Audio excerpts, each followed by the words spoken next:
Muy bien, pues bienvenidos todos, que Jesús nos ampare. Veíamos en la lectura con el tema de la salud, ¿no?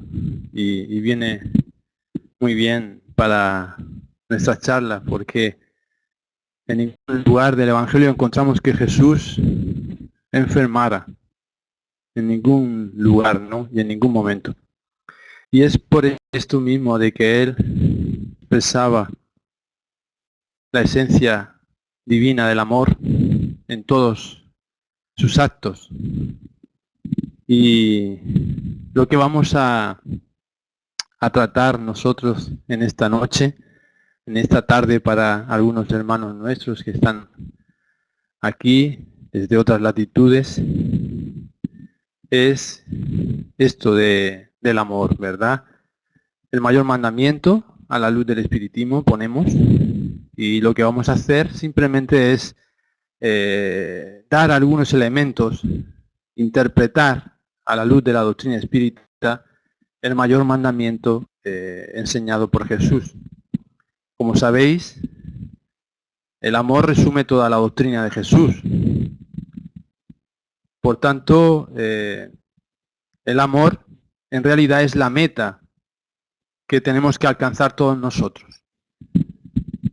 Partimos, como sabéis, del instinto rumbo a través de una serie de experiencias, pasando por las sensaciones, por la emoción, por la razón, al sentimiento, en cuyo áspide, en la cima del sentimiento, se encuentra el amor. Entonces aquí vemos claramente sintetizado el proceso evolutivo de cada uno de nosotros rumbo al perfeccionamiento, a alcanzar la condición de plenitud como espíritus inmortales que somos. Y esta es la idea general del tema, ¿verdad? Ahí vemos que, como hemos dicho, nos vamos a basar en la interpretación de este mandamiento. Lo encontramos en Mateo, en el capítulo 22, en los versículos 37 a 39. Y nosotros hemos traído el comentario de Lucas, en el capítulo 10, como veis ahí, en los versículos 25 a 29. Lucas lo que nos hace es presentarnos la situación contándonos que se presenta un experto de la ley y para poner a prueba a Jesús le pregunta esto de lo que tiene que hacer para heredar la vida eterna. Y Jesús entonces le responde con dos preguntas, en realidad. Le pregunta, ¿qué está escrito en la ley? Y a continuación le dice, ¿cómo la interpretas tú? Entonces este doctor de la ley le responde esto que veis ahí. Amarás al Señor tu Dios con todo tu corazón y con toda tu alma y con toda tu fuerza y con todo tu miento.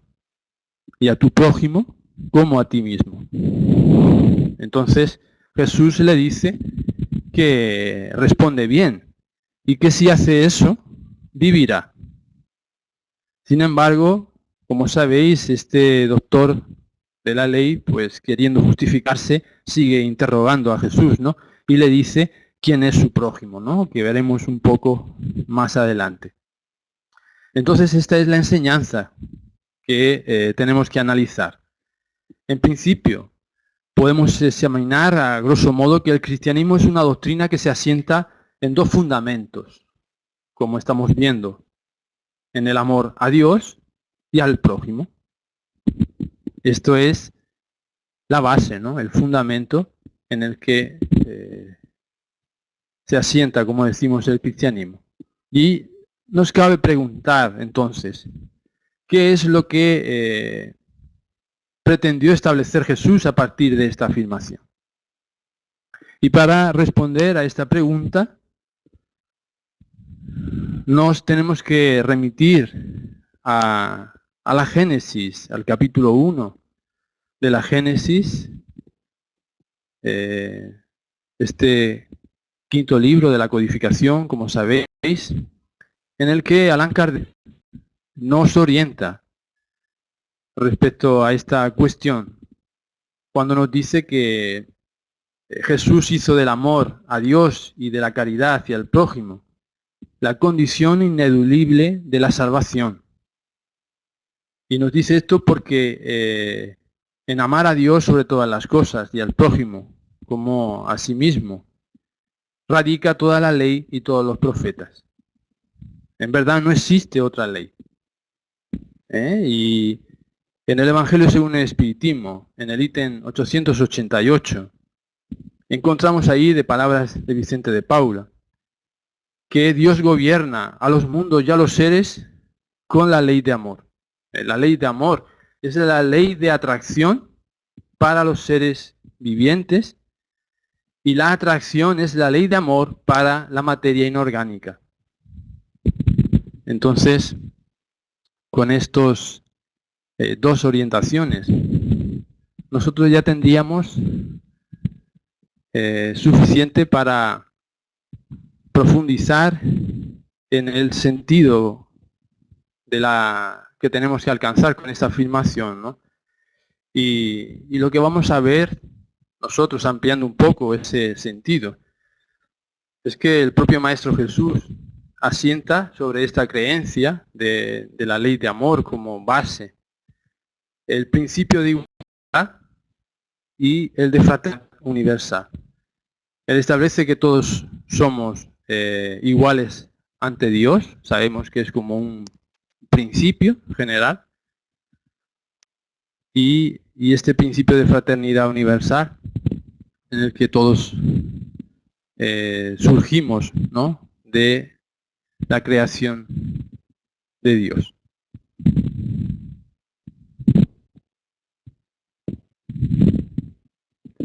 Entonces, la enseñanza de Jesús, como sabéis, viene sintetizando los 10 mandamientos recibidos por Moisés.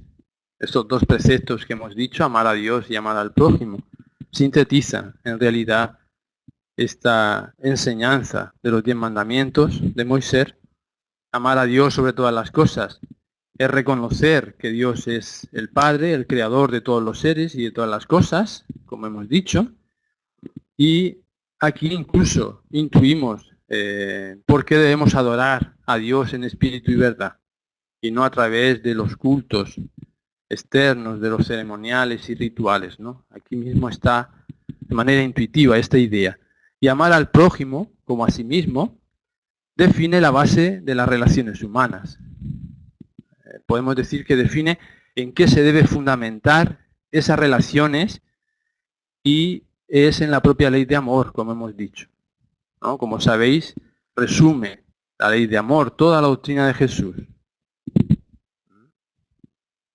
Entonces, nosotros vamos, como pidiera Jesús al propio doctor, a interpretar, no en este caso la ley, sino el texto, ¿no?, que hemos visto ahí al principio, y que, como vemos, dice que un cierto autor de la ley, tratando de tentar a Jesús, le pregunta sobre lo que hay que hacer para heredar la vida eterna.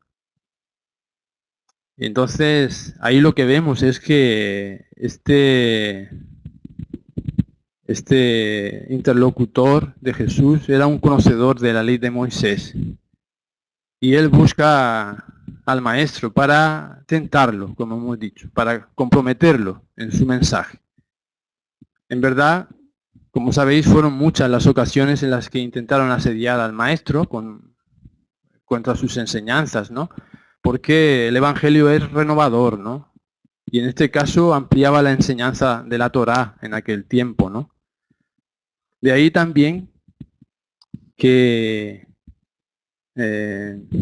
recordamos, nos viene a nosotros a la cabeza aquel pasaje controvertido de no vine a traer paz sino espada, ¿no? Entonces vemos que el Evangelio es renovador, transformador, ¿no?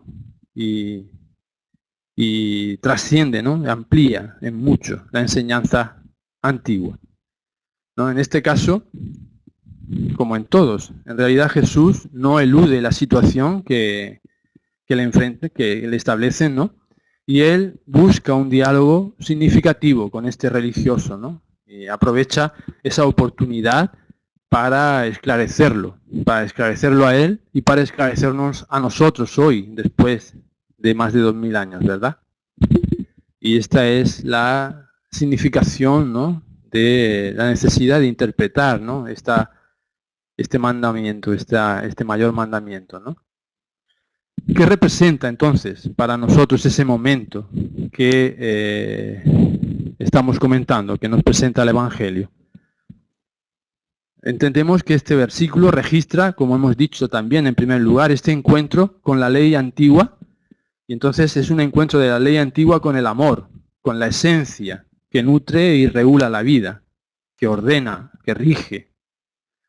Y en segundo lugar, refleja que las personas que más se resisten en realidad a estos propósitos del bien superior, podemos decir, son las autoridades, los expertos del mundo, ¿no?, los cultos, ¿no?, que están altamente intelectualizados, pero que casi siempre carecen de entendimiento espiritual, ¿verdad? Entonces la enseñanza de Jesús nos presenta que la sabiduría reside en otro lugar, no está o no se concreta en la intelectualidad, porque la sabiduría en verdad se abre a una actitud de acogimiento, de atención a aquel que lo necesita. Nuestro perfeccionamiento no radica en el saber. El conocer o saber es una de las alas que nos impulsan en realidad en nuestro crecimiento espiritual, pero que no es suficiente. Entonces, de forma práctica, nosotros queríamos hacer referencia a ese momento como aquel modelo para entender la necesidad de atender a nuestros hermanos de manera sencilla y sincera, sobre todo. Es el momento de la atención fraterna que ofrecemos en nuestros centros a todos aquellos que van en busca de respuestas o de soluciones ante las necesidades, ante las preocupaciones o las problemáticas que puedan cruzarles en la vida, ¿no? Y en ese momento podemos ofrecer la posibilidad de la liberación, de liberarse de estos constreñimientos, de estas problemáticas por el amor. Pero la pregunta del doctor de la ley al maestro se encuadra en un contexto de resistencia, en la busca de una contradicción entre la ley de Moisés y la enseñanza de Jesús. Tratan de tentarlo, hemos visto, ¿no? Con lo cual es una actitud pueril, ¿no? Es una actitud pueril, pero es muy común entre los que se juzgan superiores, ¿no?, entre aquellos que tratan de dirigir el mundo, ¿verdad? Y esto es porque, bueno, poseen títulos, ¿no?, académicos o consideran que tienen grandes virtudes, ¿no?, que son mucho más significativas e importantes que estas, ¿no?, que pueden ofrecer la sencillez de la atención, ¿no?, de la atención fraterna, trascendiendo nuestras propias limitaciones. Y esto no es extraño, porque en nuestro propio medio espírita sucede estas cuestiones, ¿verdad? Nuestro medio espírita no está exento, en realidad, de estas problemáticas. Aún sufrimos el problema del personalismo, del intelectualismo, que radica en la sombra de nuestro psiquismo. Esto hablamos de los atavismos que arrastramos del pasado culposo, ¿no? Son la referencia a todas estas cuestiones. Y como sabemos hoy, con nuestro avance, con nuestro progreso, con todo este saber que hemos ido adquiriendo a lo largo del tiempo, hoy somos hábiles manipuladores del lenguaje. Lo utilizamos de manera interesada para nuestros propios beneficios y a menudo son muy mezquinos, ¿no? Y estamos equivocándonos, porque la advertencia del propio Espíritu de verdad en el Evangelio según el Espiritismo, como recordaréis, nos dice que tenemos que amarnos. El Nos dice, espíritas, amaos. He aquí el primer precepto, ¿verdad? Y el maestro, con la profundidad que le caracteriza, ¿no? Conociendo la condición humana, conociéndonos a todos nosotros, porque en realidad Él era antes de que nosotros fuéramos. Él adelanta la problemática del futuro que íbamos a tener todos, ¿no? Y nos muestra la actitud correcta que tenemos que tener frente a estas diatribas, frente a los escarnios que vamos a recibir de nuestros hermanos. Y Jesús le responde entonces a este buen doctor que buscaba comprometerlo. ¿Qué está escrito en la ley? Le dice. ¿Cómo la interpretas tú? Entonces, en estas preguntas se revela de manera inequívoca la sabiduría de Jesús, por encima del saber, del conocimiento, de la intelectualidad, porque Él ignora esta armadura de bronce o de hierro que el doctor de la ley se inviste, ¿no? Y inicia un trabajo de atención espiritual, ¿no? De acogimiento de este hermano a través de un diálogo amoroso, haciéndole recordar y expresar lo que ya sabía, ¿no? Lo que ya tenía de bueno y verdadero en sí mismo. Y esta es la habilidad a la que nos invita Jesús, a nosotros, a todos nosotros hoy, en el siglo XXI, ¿no? Que se trata de la psicología del amor. Una psicología del amor que nunca hiere, que nunca agrede al interlocutor, sino que educa constantemente, que busca incentivarlo en su propia realidad, ¿no? Pero qué difícil que es esta cuestión de educar incondicionalmente, ¿verdad? Por eso el segundo mandamiento de la referencia que hemos hecho al Espíritu de verdad en el Evangelio según el Espiritismo es: espiritistas, instruíos. Nos tenemos que instruir para saber cómo hacer, cómo actuar con conocimiento de causa en cada momento, en cada situación. Porque la equivocación no es hacer o no hacer una cosa, sino hacerla de la manera correcta, con el grado de intensidad que hay que hacerlo, con la comprensión, ¿no? Que tiene que comportar y ajustarse al momento, a la situación, al tiempo, a la oportunidad, ¿no? En definitiva.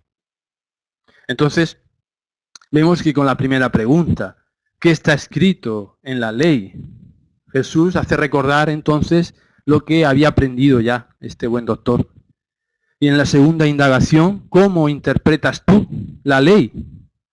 Refiriéndose a la ley, el maestro trata de conocer la interpretación personal que tenía el religioso con respecto a la ley. Es decir, el nivel de entendimiento que él tenía sobre el asunto. Y de esta forma podemos percibir las carencias y las necesidades que la persona tiene, aquella persona que nos interroga ante alguna cuestión. Ahí podemos conocer esas carencias, ¿no? Percibir las necesidades que tiene. Y a partir de ahí podemos auxiliarlo con provecho.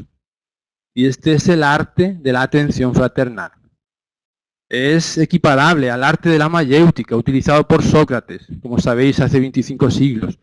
Aunque Jesús se expresa con una sublime sencillez incalculable, atemporal completamente y con una profundidad incalculable.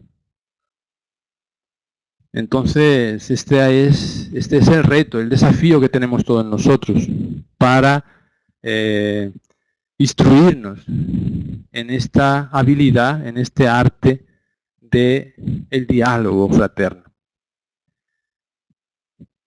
Y con esta habilidad, lo que hace el maestro es que este religioso se olvide del propósito inicial que trataba de hostigar, ¿no? Lo que hace es desviarlo de ese intento de evitar, ¿no? Esa situación de enfrentamiento, y lo sumerge en las aguas cristalinas de la verdad profunda. Le hace responder lo que está escrito en la ley, ¿no? Que recordamos es: amarás al Señor tu Dios con todo tu corazón y con toda tu fuerza, con toda tu alma, con todo tu entendimiento. Y Allan Kardec nos recuerda que estos dos preceptos enseñados por Jesús, amar a Dios y amar al prójimo, significan que no se puede verdaderamente amar a Dios sin amar al prójimo, ni amar al prójimo sin amar a Dios. Es un bicondicional, va en las dos direcciones. Luego, todo lo que se haga contra el prójimo se hace contra Dios mismo. De ahí que Jesús dijera también que lo que hagáis a uno de estos mis hermanos pequeños es a mí a quien lo hacéis, como recordáis, ¿verdad? En otros pasajes. Entonces, ¿cómo podemos nosotros salvar esta dificultad que encontramos, ¿no? Muchas veces al no identificar al otro como a nuestro semejante, en el que está igualmente Dios en él, como lo está en nosotros? Entonces, el entendimiento que el espiritismo nos proporciona de Dios, tanto como de sus atributos o de la providencia divina, esto nos facilita, ¿no? La cuestión, ya que la doctrina espírita sigue la orientación de Jesús, como sabéis, de manera sencilla, de presentarnos a Dios como Padre. Es un Padre justo y misericordioso, y por lo tanto nos enseña que no podemos temerlo, no debemos temerlo, tal como sucedía con la ley de Moisés, ¿no? Con la ley mosaica. Y nos dice más todavía el espiritismo. Nos muestra que de la misma forma que el artista se encuentra invisible en la propia obra que ha creado, también Dios permanece en sus criaturas, enseñándonos que Dios es el todo en que nos movemos y existimos, como también nos recordó Pablo de Tarso. Y digo criaturas, como hemos visto también en la clase anterior del Evangelio, en la lectura de Torres Pastorino, que decía criatura, y es en realidad criatura y no criatura, porque si es el creador, nosotros que somos creación suya, somos sus criaturas, y no sus criaturas, como se dice equivocadamente. Bueno, esto es un detalle, ¿no? Porque siempre escuchamos esta dificultad, ¿no? Bueno, por este motivo, ¿no? De la afirmación que estamos analizando, amarás al Señor tu Dios con todo tu corazón y con toda tu alma y con toda tu fuerza, esto tiene un carácter directo, como hemos visto, ¿no? Y refleja el sentido verdadero de la ley de adoración. Amar a Dios en espíritu y verdad, como hemos dicho. Y no como se viene haciendo aún a través de manifestaciones de culto externo, ¿no? De exteriorizaciones, de ritualizaciones, de ceremoniales, etc. ¿no? Y por otra parte también implica la solicitud, la atención del Padre para todas sus criaturas, que es incondicional igualmente. ¿Sí? Que algunos cultos tienen dificultades para considerar esta cuestión, ¿no? De la solicitud paternal del Padre para todas sus criaturas. ¿No? Nosotros desde el espiritismo sabemos que esto es la acción providencial misma y en la que tenemos que confiar todos, ¿verdad? Y en este entendimiento, entonces, vemos que nos va a arribar a la necesidad de conocernos a nosotros mismos. Porque si vamos a investigar las causas, tenemos que saber que la causa primera de todo lo que existe es Dios, el Creador. Luego, conocernos a nosotros mismos significa identificar nuestra propia esencia. La busca de todos los potenciales que nos constituyen como espíritus y que nos empujan a esta cuestión del autoperfeccionamiento o del autoconocimiento. Y para este fin, el de dirigirnos nosotros en este esfuerzo de autosuperación, conociéndonos cada vez más, nos envió Dios nuestro Padre al Cristo, a nuestro Maestro Jesús, para que supiéramos encontrar el camino de la verdad y la vida, como sabemos.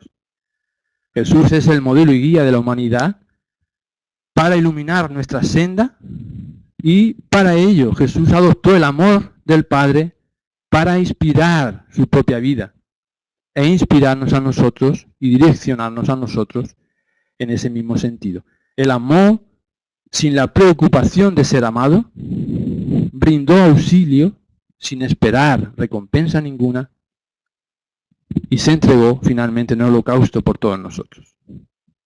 Por lo tanto, amar a Dios revela la comprensión de que el amor puro es reflejo del Creador en todas las criaturas. Este amor brilla y palpita en todo en la naturaleza. Es una vibración de sabiduría y de belleza, de armonía completa. Es el fundamento de la vida, podemos decir, y de la justicia, porque es la expresión de la ley de amor. En la expresión de amor o en la ley de amor está implícito el principio de verdadera justicia,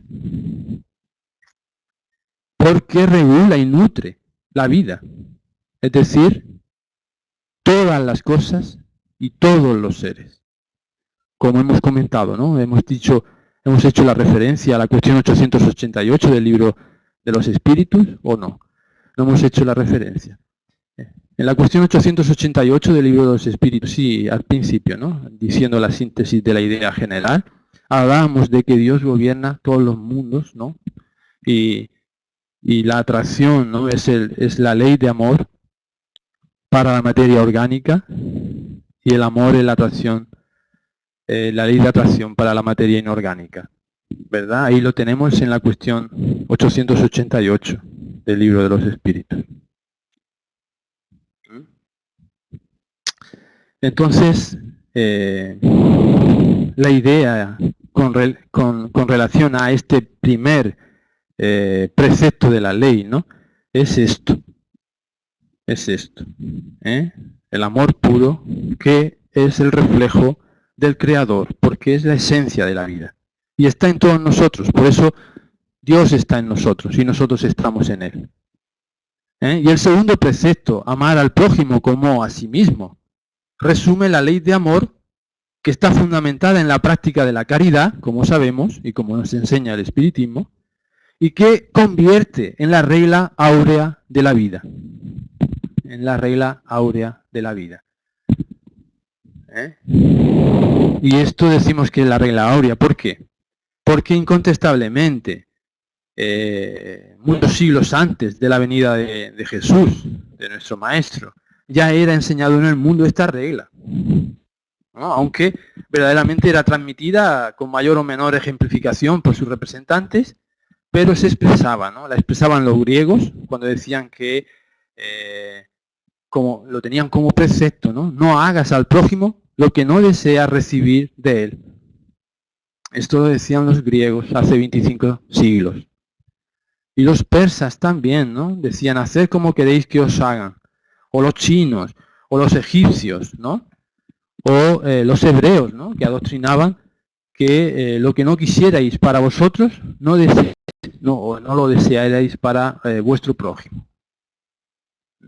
Y los romanos, como no podían ser menos, insistían también en esta cuestión. Ellos decían que la ley grabada en los corazones de cada uno de nosotros es amar a los miembros de la sociedad como a sí mismo. Porque ya sabéis que el interés de los romanos era el derecho, era establecer el orden, ¿no? El orden, la ley.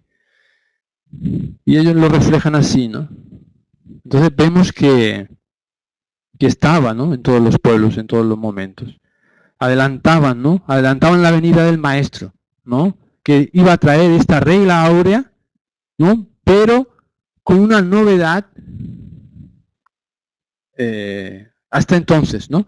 Porque en verdad él la ejemplificó, no con virtudes parciales, sino con la plenitud del trabajo, de la abnegación y del amor en acción. Y la reveló a los ojos de la humanidad entera. Y esto es una divina novedad, ¿no? Hasta entonces en realidad no estaba, ¿no? A pesar de que estuviera ahí barruntada en todos los pueblos. Pero, ¿qué significa amar al prójimo como a sí mismo? Si recordáis, al final, la última parte de este mayor mandamiento, ¿no? Que le pregunta que respondiera, ¿no? Al final el religioso, ¿no? Se quiere justificar y dice, pero ¿quién es mi prójimo, ¿no? Entonces, tenemos que buscar el entendimiento de qué significa amar al prójimo como a sí mismo, ¿no? Que preguntaba el fariseo. Y, como sabéis, ¿no? Es hacer a los otros lo que nos gustaría que ellos nos hicieran a nosotros. Porque esta es la expresión más completa de la caridad. Porque resume todos los deberes del hombre para con nuestros semejantes. Y no se puede tener una guía más segura para tomar como medida de lo que se debe hacer para los demás. O tener la seguridad de no equivocarnos en lo que hagamos. Aplicando esta regla, no nos vamos a equivocar nunca. ¿Y qué pasa? Pues nosotros tratamos de exigir de nuestros semejantes más indulgencia, más benevolencia, más abnegación de la que nosotros somos capaces de darles a los demás, ¿verdad?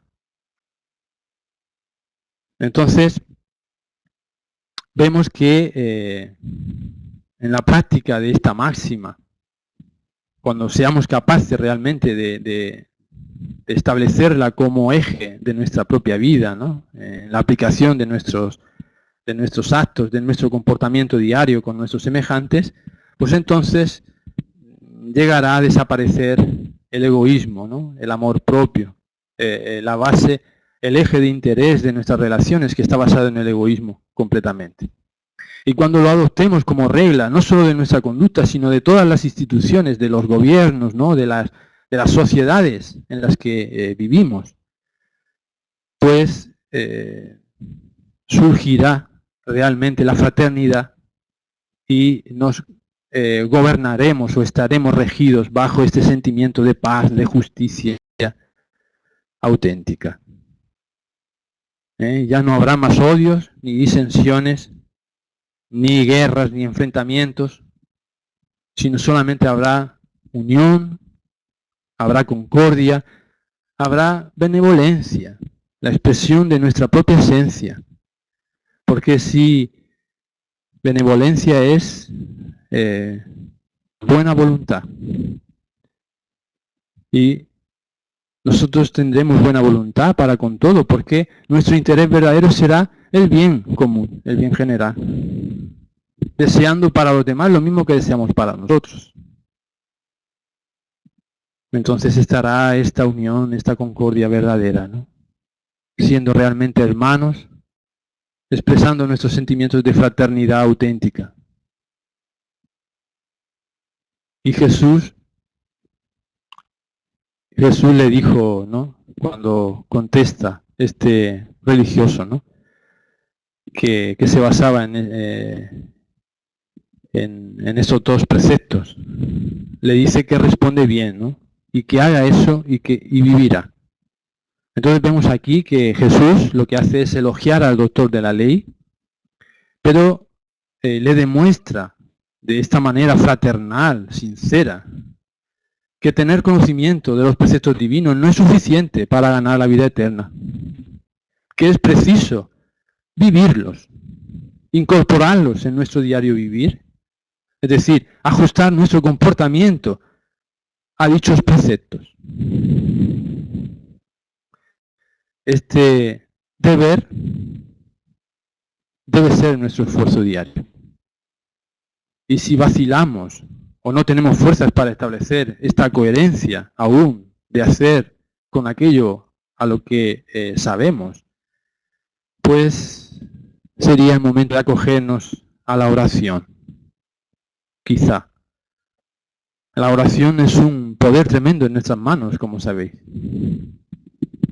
Y Emmanuel nos orienta en que en esta vicisitud pidamos la luz de la sabiduría, a fin de aprender a sembrar el amor en compañía del Maestro Jesús. Porque en verdad es tan difícil amar de manera pura, desinteresada, en nuestro nivel evolutivo en el que nos encontramos. Es tan complejo. Nosotros aún identificamos el amor con deseo, con querer, con dominio, ¿no? El amor aún no es en nosotros ese sol interior o ese fuego sagrado que reúne, como nos dice el propio Evangelio, según el Espiritismo, reúne este fuego en su núcleo ardiente todas las aspiraciones de la vida, porque es la esencia de la propia vida y está en nosotros, latente, que nosotros tenemos que hacer fructificar. Nosotros somos seres perfectibles, somos seres perfectos en potencia y tenemos que actualizar esas potencias. Y el fariseo quería justificarse, ¿no? Quería, pretendía destacar, ¿no? En su tendencia de saber, ¿no? Quería justificarse en sus actos. Es que yo hago esto porque, claro, es que después de ver aquello no se puede hacer otra cosa, ¿verdad? Después del comportamiento que tienen mis hermanos, que no saben hacer esto, no saben mantener la actitud, ¿no? De paciente, benevolente, indulgente. ¿No? Nosotros tenemos la tendencia de aplicar el Evangelio hacia los demás, hacia afuera, cuando en realidad la esencia del Evangelio está en dirigirlo hacia adentro, hacia nosotros mismos. Y el fariseo entonces le pregunta, ¿no? Para justificarse, ¿quién es mi prójimo? Y en verdad expresa esta posición de todos nosotros hoy, ¿no? Justificándonos en nuestros actos, ¿no? Si nos descubren de alguna manera en que nos hemos equivocado o que actuamos de manera impropia, ¿no? Pero con relación al texto, lo que nos refleja en realidad es aquel despertar del sueño dogmático en el que se encontraba el religioso, ¿no? De salir de esa concepción infantil de adoración a Dios a través de los cultos externos. Y llega el momento en que despertamos, vemos que esta cuestión es inútil, es estéril, no tiene sentido. Y nos abrimos verdaderamente las verdades espirituales. Y con estos compañeros que están acogidos al dogmatismo, aún compartimos la vida, porque nosotros mismos muchas veces nuestro comportamiento subconsciente refleja estas mismas ideas, ¿no? Son condicionantes que arrastramos, tendencias negativas que aún arrastramos de nuestro pasado, en el que participamos, ¿no? De aquellos mismos cultos, incluso los pudimos proclamar nosotros, ¿no? Somos reencarnantes. Y con estos compañeros decimos que nos encontramos diariamente. Y la actitud nuestra debe ser la de ejercitar la paciencia, la tolerancia, como hizo el Maestro, ¿no? Porque necesitamos de este estímulo para despertar a la espiritualidad, a nuestra esencia espiritual. Y este despertar se va realizando poco a poco, es paulatino, es muy lento. Llevamos milenios haciendo este proceso. Y nosotros nos encontramos sumergidos completamente en esta tarea, ¿no? Incluso aún no somos suficientemente tolerantes para con nosotros mismos. Aún a veces no nos flagelamos nosotros mismos cuando nos equivocamos, porque no nos permitimos ya cometer más errores. Y faltamos a la indulgencia. Y si no lo somos con nosotros, aún no somos capaces de establecer la tolerancia con nosotros, la indulgencia con nosotros, ¿cómo lo vamos a hacer con los demás? Y esto no es un juego de palabras. Es verdad que no tenemos que acomodarnos a pensar que lo tenemos todo hecho, o relajarnos en nuestra necesidad de renovación interior constante, ¿no? Porque el crecimiento espiritual es hacia el infinito. Entonces no podemos relajarnos. Pero no tenemos que atentar contra nuestra propia conciencia, flagelándonos, ¿no? Haciendo surgir el sentimiento de culpa, etcétera, ¿no? Esto no adelanta. No adelanta. Tenemos que comprender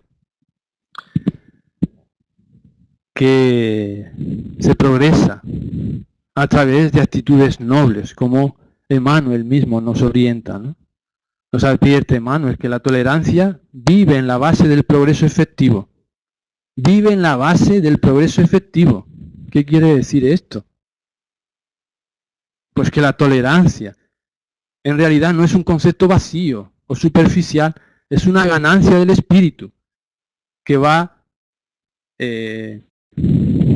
actualizándose paso a paso en nosotros. Es el reflejo vivo de la comprensión que vamos teniendo, ¿no? Que nace de nuestra propia alma, que plasma la esperanza, que plasma la paciencia, que busca la necesidad de rescatar o de sacar, ¿no? De nuestro propio sentimiento profundo el perdón, el olvido de las ofensas. Para con todo y con todos.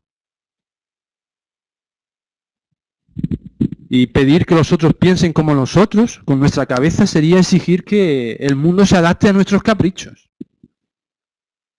Cuando es nuestra obligación adaptarnos con total dignidad al mundo, con la firme disposición de contribuir al bien, cumpliendo las leyes humanas, en principio, para poder cumplir las leyes de Dios después. Y la providencia divina refleja en todas partes la propia tolerancia. Nos enseña esta facultad activa de ser tolerantes, ¿no? Dios no exige de la simiente la producción inmediata. Le da tiempo para que germine, para que florezca, para que fructifique. Pues de la misma manera, entre nosotros, entre almas encarnadas o no, es imperioso que adoptemos estas actitudes de tolerancia, de no violencia, de actitudes de pacificación, pacificadoras,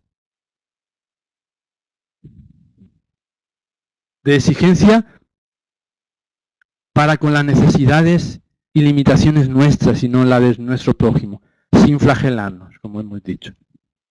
El referente somos nosotros mismos.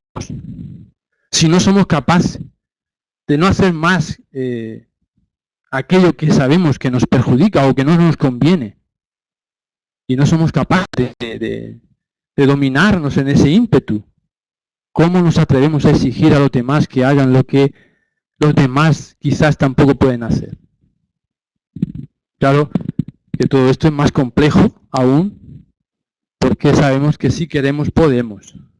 Tenemos la potencialidad en nosotros. Somos co-creadores, el pensamiento es creador, y todo lo que deseemos, pensemos, estamos materializando automáticamente a través de nuestro perispíritu y transfiriendo o proyectando estas mismas acciones, idealizaciones para la ejecución de aquello.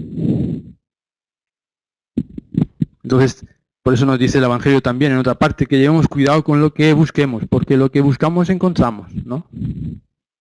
Tarde o temprano, el mundo, nuestra mente es el espejo de la vida. Vamos a reflejar en realidad lo que construimos en nuestro adentro. En fin, de todo lo visto, lo que se desprende es que la esencia de la vida se encuentra establecida en el amor, que es de providencia divina. En realidad, viene de la providencia divina, ¿no? El amor de Dios, nosotros somos creados por el amor de Dios. Y por tanto nos constituye en esencia ese amor. Y esta es la empresa entonces más audaz que encontramos en nuestro camino de ascensión evolutiva. Porque tenemos la tarea de actualizar, de activar todos aquellos potenciales que están adormecidos en nuestra propia interioridad, en nuestra propia esencia, en nuestro ser. Porque nosotros somos esa chispa, ese fuego sagrado que puso Dios en nuestro corazón al crearnos. Y ese germen se desarrolla y crece con la moralidad, intelectualidad, con la sensibilidad, con la imaginación, con el raciocinio. Y aunque muchas veces está constreñido por el egoísmo que aún persiste en nosotros, en realidad es una fuente de dulces virtudes que esperan florecer y que hacen entonces que nuestros afectos más sinceros perduren. Y nos ayudan entonces a subir por esta escarpada senda de progreso, de sublimación, que es nuestra propia existencia, rumbo a la plenitud, a la perfección.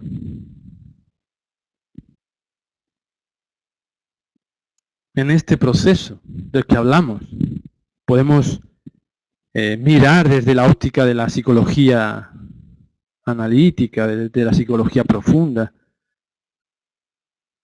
y vemos que el ser humano en realidad vive para amar y para ser amado. Esto es un proceso que encierra nuestra propia autoconquista, como hemos puesto ahí, porque vamos transformando nuestros instintos en sentimientos, nuestros atavismos en actividades conscientes, los instintos arraigados en nuestro pasado, ¿no? Que vamos desarrollando, armonizándolos hacia emociones cada vez más equilibradas, en hábitos que vamos construyendo a lo largo del tiempo, cristalizando en realizaciones cada vez más edificantes, más nobles. Y las tendencias inferiores que nos constituyen aún, pues vamos surgiendo, ¿no? Que vayan surgiendo en nosotros aspiraciones elevadas, ¿no? Aquellas tendencias van tornándose cada vez más en cualidades, en actitudes, en valores morales y espirituales, cada vez más nobles, impulsados por el amor, que es nuestra propia esencia.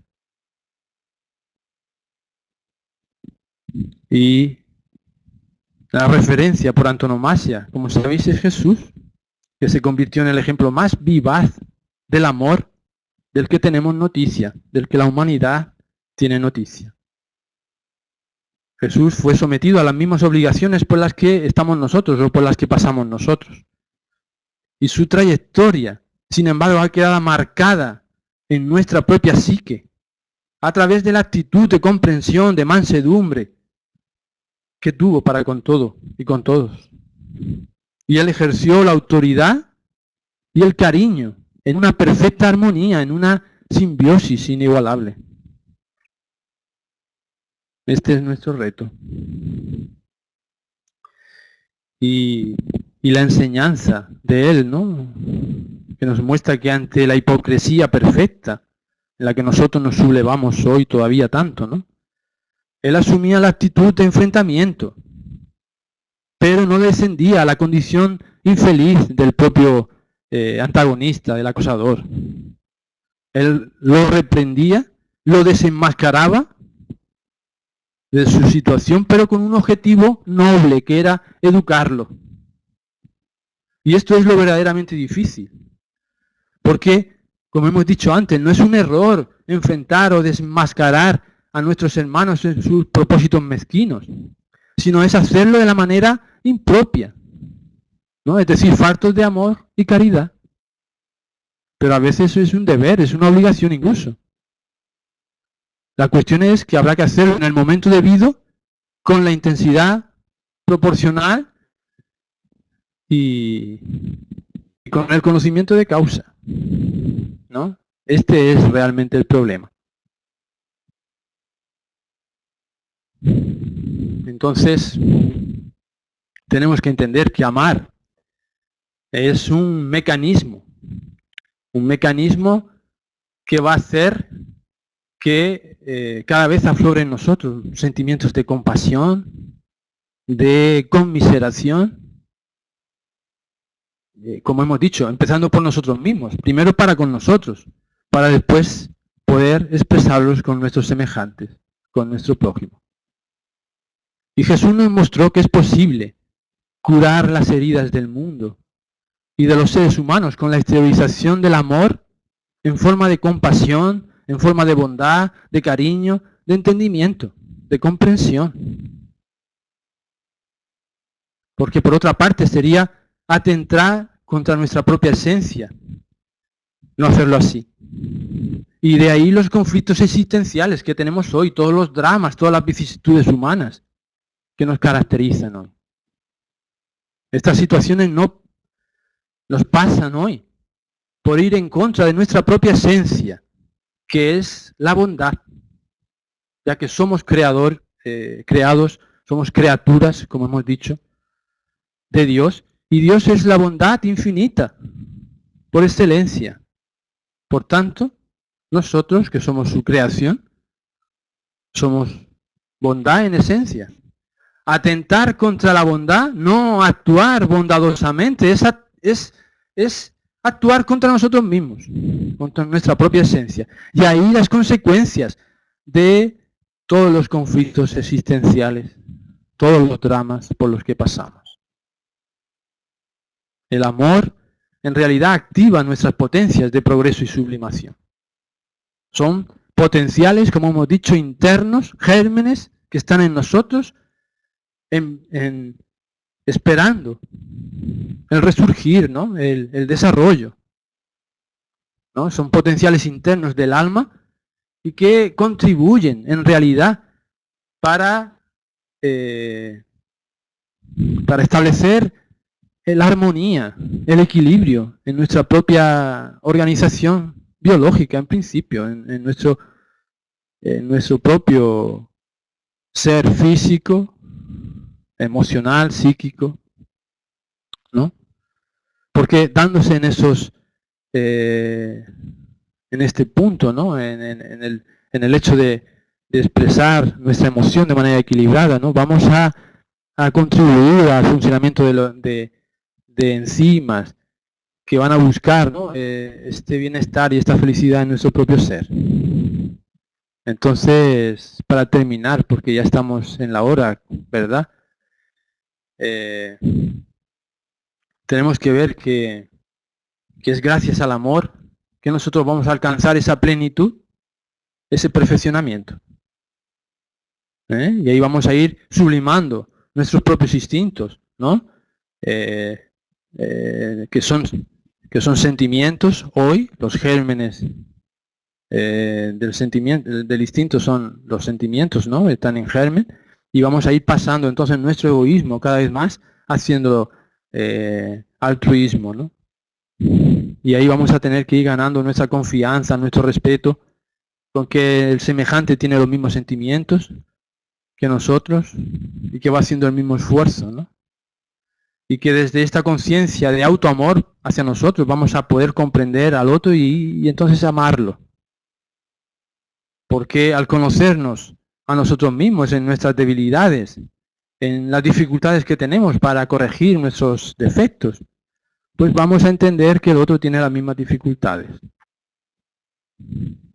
Entonces, Jesús revolucionó por medio del amor todo cuanto ha sido elaborado a lo largo de la historia del pensamiento, incluso de la ética, e invirtió todas las propuestas sociales, políticas, económicas, ¿no? del tiempo, en el que estaba la primacía del ego, y él exalta el yo profundo, ¿no? El que tiene un carácter eterno y que nos hace ver que está el eje central de nuestra vida es esto, es la vida futura, ¿no? Que está muy por encima de todas las obligaciones transitorias de nuestro mundo físico que hay que respetar, evidentemente. Y ese sentimiento se inicia como impulso noble en nosotros de renuncia, de abnegación, de sacrificio hacia nuestro semejante. Y se va ampliando a través de la estela de las reencarnaciones, donde vamos enriqueciéndonos y sublimando cada vez más estas potencias, ascendiendo a parajes cada vez más superiores. En fin, lo que queremos ver, entonces, para terminar, es que Jesús enfrentó a los fariseos discutidores, ¿no? Eran incurables, siempre estaban discutiendo. Y le respondía, ¿no?, a esas indagaciones que trataban de menoscabarlo. Y lo interroga entonces con esa actitud de pregunta, diciendo: ¿cuál es el mayor mandamiento de la ley? Y él ahí muestra que por encima de todo se encuentra Dios, que debe ser amado con todo el respeto, con toda la negación posible, pero impuso otra condición más, que es que amemos a nuestros semejantes, a nuestro prójimo, como a nosotros mismos. Y siendo el reflejo, ¿no?, de aquel sentimiento mayor y total de amor a Dios. Por consiguiente, encontraremos el despertar de conciencia y la liberación de la materia que tanto anhelamos a través del amor. Porque el amor es el lazo que une el interior con el exterior del ser, el ego o el yo superficial con el self, con sí mismo, con nuestro yo profundo, con la esencia que somos. Y toda nuestra riqueza futura va a depender de la labor que realicemos aquí y ahora, a través del trabajo en el bien, de la caridad con respecto a este proceso de autosuperación de nosotros mismos. Y ahí iremos elevándonos, iremos purificándonos cada vez un poco más. Entonces, comprendiendo la ley de amor que a todos los seres nos une, encontraremos en ella los apacibles goces del alma, como nos dice Lázaro en el Evangelio según el Espiritismo, que en realidad son el preludio de las alegrías celestiales, de lo que nos espera, del porvenir. Nos resta nada más que agradecer a todos por el interés, por la presencia aquí, y pasamos la palabra. Pedimos disculpas si no hemos pasado del tiempo. María, lo sentimos. Adelante.